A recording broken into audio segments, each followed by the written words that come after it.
Hi, welcome back. In the previous video, we discussed about managing product delivery process.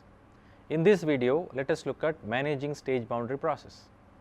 The purpose of managing a stage boundary process is to enable the project manager to provide a project board with sufficient information to be able to review the success of the current management stage, approve the next stage plan, review the updated project plan, and confirm continued business justification and acceptability of the risk.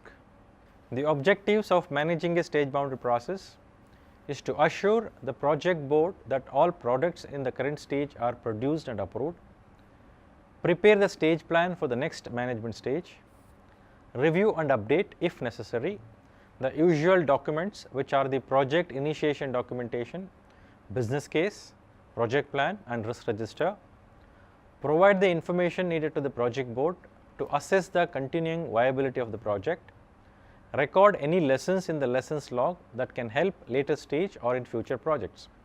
Finally, request authorization to start the next management stage.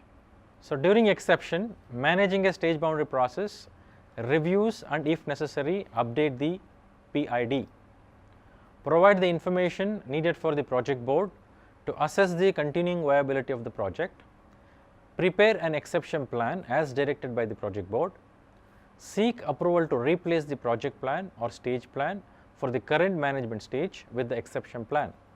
Managing a stage boundary process, the context should be whether the project is standalone or a part of program, project products and should deliver benefits. This is confirmed at each stage end to decide whether to go to the next stage or not, or to change the direction. A decision not to continue is not a failure. The process also provides a means by which an exception process can be implemented. The activities of managing a stage boundary process are: plan the next management stage, update the project plan, update the business case, report management stage end, and produce an exception plan.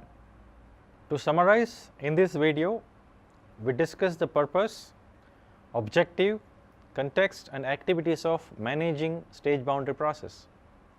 In the next video, let us look at closing a project process.